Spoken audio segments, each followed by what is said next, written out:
welcome back to Miss Annette's Little Farm in the Big City, a place where you, your family, and I can learn how to reconnect. Crazy crackers. I don't know about you or what's been going on at your house, but around here we've had a little bit of sickness.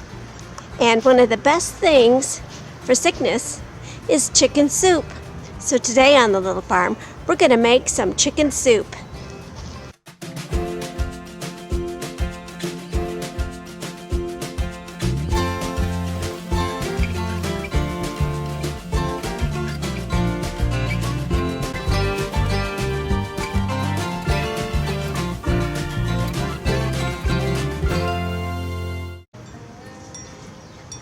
There are a lot of reasons why people say that chicken soup is good for you when you're sick. When you use a chicken broth, it's good for your congestion, and the broth is also a good source of hydration for you. The chicken itself is high in tryptophan, and that helps produce serotonin, and that's what gives you that warm, cozy feeling when you eat chicken soup. The carrots and the celery and onions that you add to the chicken soup have vitamin C in it, which everybody knows is good for you when you're sick. So it's not just an old wives' tale that chicken soup is good for you when you're ill.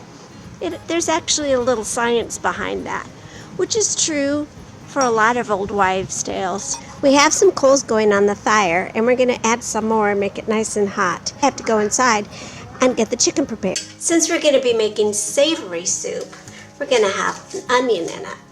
We're going to have some celery, and we're going to have some carrots. But you can make your soup any way you want. Maybe you want the traditional chicken and noodle soup, so you'll be just using the carrots and the celery, and then you'll be adding noodles later. We're not going to add any noodles and potatoes because we're cutting down on our starches. So we're going to go ahead and just have carrots, celery, and onions in our savory chicken soup.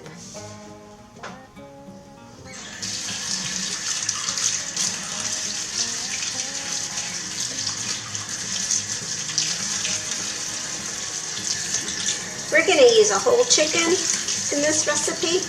Boom. Now, I think it's important that you wash your meat before you cook it as well.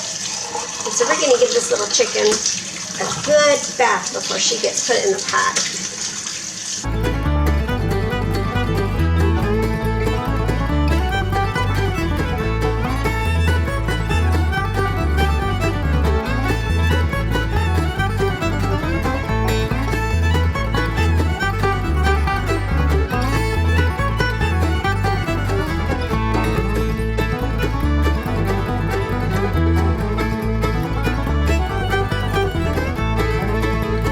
I'm going to chop my onion in some big pieces because I'm going to put the onion at the bottom of the pot.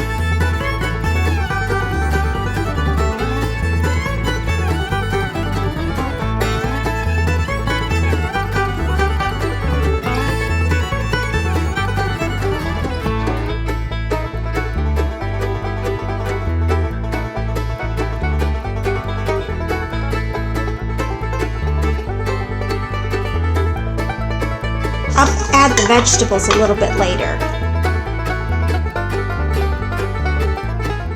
I have the chicken on here on our little makeshift stove outside. And everybody else is just kind of hanging out.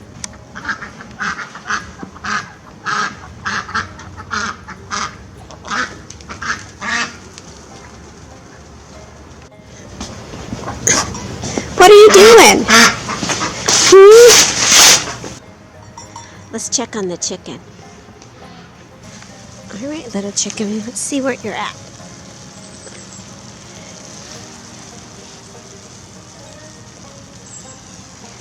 Okay, looks like it's time to bring it in. We have the chicken in, and I added a little chicken broth.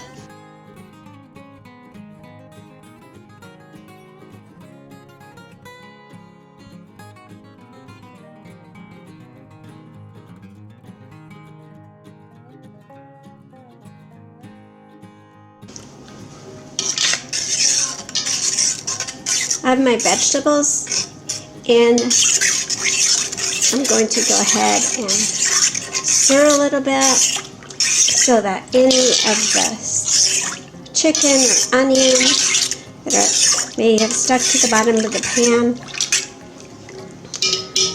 will mix into that. I put about 4 cups of chicken stock in there. I'm going to cook the vegetables for a little bit. And since my chicken is already really cooked, I'm not going to put it in the soup until last because I don't want it to get dried out. So I'm going to go ahead and put this back on the heat. And while this is cooking, I'll be taking the meat off of the chicken bones. A good cooking tip right now would be to go ahead and get a little spoon and taste this broth and see what it tastes like. See if you need to add anything to it before you put it back on the heat. Remember, when you're cooking, it's always good to use all of your senses, your smell, your sight, and your taste. Because those senses will help you decide whether or not this meal is going to be any good or not.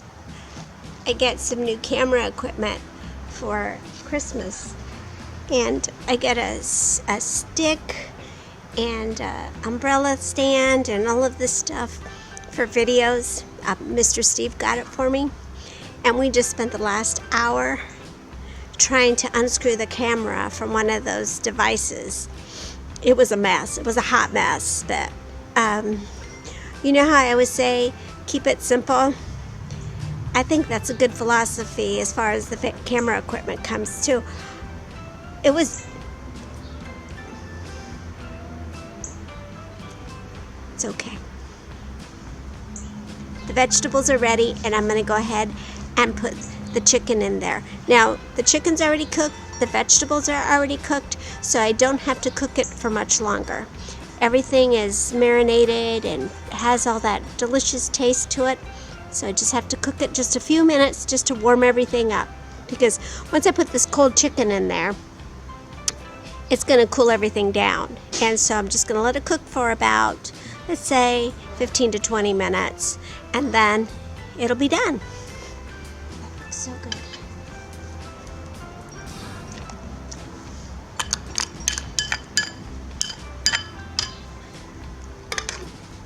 Hi. Uh-oh. They're all upset because I'm holding their sister. Uh-oh. Uh-oh. Here we go. Here we go. Go see your sisters. Good job. Good job. Hi. Hi. Well, nothing to do while we're waiting for the soup.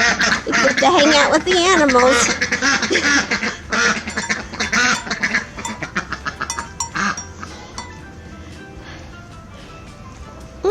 I think you're waiting for worms, aren't you?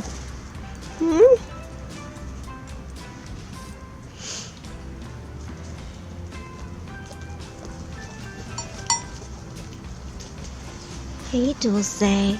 How come you're so pretty? How come you're so pretty?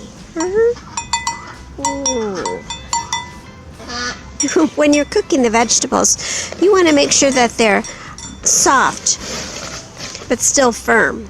You want them to be soft so that you can eat them, but you want them to be firm so they're not all mushy in the soup. And you don't want to keep mixing the soup because that'll make them mushy. So just kind of leave it alone, let it simmer for a little bit, and then it'll be ready to go. I'm going to go get some bowls.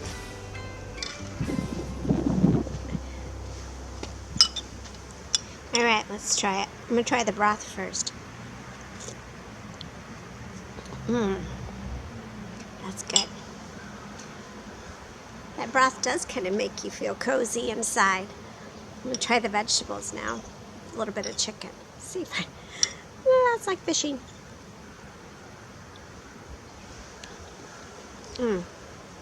That's good too. That's not bad. Not bad for an amateur cook. Well, and with all the benefits of chicken soup when you're not feeling well, and I know a lot of us right now aren't feeling well, and I know a lot of us are stuck at home. So I think making soup or making a meal together is a good activity. Make you feel a little better. Make you feel a little more cozy. Thank you for visiting Miss Annette's little farm in the big city. Try to get outside, okay? Make some earth to self connections, all right? And we'll see you next time. Bye! You guys miss your swimming pool, don't you? It's just not quite warm enough for that.